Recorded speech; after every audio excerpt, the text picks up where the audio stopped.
مومنو، جو پاکیزہ اور عمدہ مال تم کماتے ہو اور جو چیزیں ہم تمہارے لیے زمین سے نکالتے ہیں ان میں سے اللہ کی راہ میں بھی خرچ کرو، اور بری اور ناپاک چیزیں دینے کا قصد نہ کرنا کہ اگر وہ چیزیں تمہیں دی جائیں تو بجز اس کے کہ لیتے وقت آنکھیں بند کر لو ان کو کبھی نہ لو، اور جان رکھو کہ اللہ بے نیاز ہے، خوبیوں والا ہے۔ شیطان تمہیں تنگ دستی کا خوف دلاتا اور بے حیائی کے کام کرنے کو کہتا ہے، اور اللہ تم سے اپنی بخشش اور رحمت کا وعدہ کرتا ہے، اور اللہ کشائش والا ہے، سب کچھ جاننے والا ہے۔ وہ جس کو چاہتا ہے دانائی بخشتا ہے، اور جس کو دانائی ملی بے شک اس کو بڑی نعمت ملی۔ اور نصیحت تو وہی لوگ قبول کرتے ہیں جو عقل مند ہیں، اور تم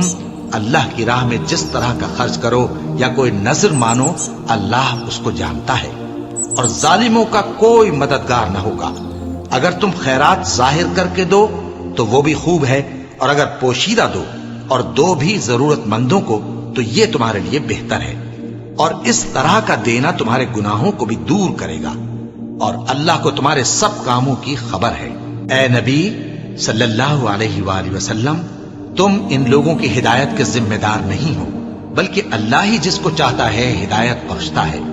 اور مومنو، تم جو مال خرچ کرو گے تو اس کا فائدہ تمہیں کو ہے، اور تم تو جو خرچ کرو گے اللہ کی خوشنودی کے لیے کرو گے،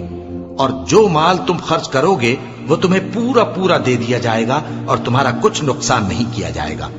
اور ہاں، تم جو خرچ کرو گے تو ان حاجت مندوں کے لیے جو اللہ کی راہ میں رکے بیٹھے ہیں اور ملک میں کسی طرف جانے کی طاقت نہیں رکھتے اور مانگنے سے آر رکھتے ہیں، یہاں تک کہ نہ مانگنے کی وجہ سے ناواقف شخص ان کو تونگر خیال کرتا ہے، اور تم قیافے سے ان کو صاف پہچان لو کہ حاجت مند ہیں، اور شرم کے سبب لوگوں سے منہ پھوڑ کر اور لپٹ کر نہیں مانگ سکتے۔ اور تم جو مال خرچ کرو گے کچھ شک نہیں کہ اللہ اس کو جانتا ہے۔ جو لوگ اپنا مال رات اور دن اور پوشیدہ اور ظاہر اللہ کی راہ میں خرچ کرتے رہتے ہیں، ان کا صلہ ان کے پروردگار کے پاس ہے، اور ان کو قیامت کے دن نہ کسی طرح کا خوف ہوگا اور نہ غم۔ جو لوگ سود کھاتے ہیں وہ قبروں سے اس طرح حواس باختہ اٹھیں گے جیسے کسی کو جن نے لپٹ کر دیوانہ بنا دیا ہو، یہ اس لیے کہ وہ کہتے ہیں کہ سودا بیچنا بھی تو نفع کے لحاظ سے ویسا ہی ہے جیسے سود لینا، حالانکہ سودے کو اللہ نے حلال کیا ہے اور سود کو حرام۔ تو جس شخص کے پاس اللہ کی نصیحت پہنچی اور وہ سود لینے سے باز آ گیا تو جو پہلے ہو چکا وہ اس کا، اور قیامت میں اس کا معاملہ اللہ کے سپرد۔ اور جو پھر لینے لگا تو ایسے لوگ دوزخی ہیں کہ ہمیشہ دوزخ میں جلتے رہیں گے۔ اللہ سود کو نابود یعنی بے برکت کرتا اور خیرات کی برکت کو بڑھاتا ہے، اور اللہ کسی ناشکر گناہگار کو دوست نہیں رکھتا۔ جو لوگ ایمان لائے اور نیک عمل کرتے اور نماز پڑھتے اور زکات دیتے رہے، ان کو ان کے کاموں کا صلہ اللہ کے ہاں ملے گا، اور قیامت کے دن ان کو نہ کچھ خوف ہوگا اور نہ وہ غمناک ہوں گے۔ مومنو، اللہ سے ڈرو، اور اگر ایمان رکھتے ہو تو جتنا سود باقی رہ گیا ہے اس کو چھوڑ دو۔ پھر اگر ایسا نہ کرو گے تو تم اللہ اور اس کے رسول کی طرف سے اعلان جنگ سن لو، اور اگر توبہ کر لو گے اور سود چھوڑ دو گے تو تم کو اپنی اصل رقم لینے کا حق ہے، جس میں نہ اوروں کا نقصان اور نہ تمہارا نقصان۔ اور اگر قرض لینے والا تنگ دست ہو تو اسے کشائش کے حاصل ہونے تک مہلت دو، اور اگر زر قرض بخش دو تو وہ تمہارے لیے زیادہ اچھا ہے، بشرطے کہ سمجھو۔ اور اس دن سے ڈرو جبکہ تم اللہ کے حضور میں لوٹ کر جاؤ گے، اور ہر شخص اپنے اعمال کا پورا پورا بدلہ پائے گا اور کسی کو کچھ نقصان نہ ہوگا۔ مومنو، جب تم آپس میں کسی میعاد معین کے لیے قرض کا معاملہ کرنے لگو تو اس کو لکھ لیا کرو، اور لکھنے والا تم میں کسی کا نقصان نہ کرے بلکہ انصاف سے لکھے۔ نیز لکھنے والا جیسا اللہ نے اسے سکھایا ہے لکھنے سے انکار بھی نہ کرے اور دستاویز لکھ دے، اور جو شخص قرض لے وہی دستاویز کا مضمون بول کر لکھوائے، اور اللہ سے کہ اس کا مالک ہے خوف کرے، اور زر قرض میں سے کچھ کم نہ لکھوائے۔ اور اگر قرض لینے والا کم عقل یا ضعیف ہو یا مضمون لکھوانے کی قابلیت نہ رکھتا ہو تو جو اس کا ولی ہو وہ انصاف کے ساتھ مضمون لکھوائے، اور اپنے میں سے 2 مردوں کو ایسے معاملے کے گواہ کر لیا کرو، اور اگر 2 مرد نہ ہوں تو 1 مرد اور 2 عورتیں جن کو تم گواہ پسند کرو کافی ہیں، کہ اگر ان میں سے ایک بھول جائے گی تو دوسری اسے یاد دلا دے گی، اور جب گواہ گواہی کے لیے طلب کیے جائیں تو انکار نہ کریں،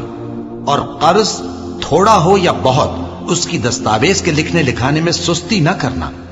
یہ بات اللہ کے نزدیک نہایت قرین انصاف ہے، اور شہادت کے لیے بھی یہ بہت درست طریقہ ہے۔ اس سے تم کو کسی طرح کا شک و شبہ بھی نہیں پڑے گا۔ ہاں، اگر سودا دست بدست ہو جو تم آپس میں لیتے دیتے ہو، تو اگر ایسے معاملے کے دستاویز نہ لکھو تو تم پر کچھ گناہ نہیں۔ اور جب خرید و فروخت کیا کرو، مثلا زمین جائیداد کی، تو بھی گواہ کر لیا کرو، اور کاتب دستاویز اور گواہ معاملہ کرنے والوں کا کسی طرح کا نقصان نہ کریں۔ اگر تم لوگ ایسا کرو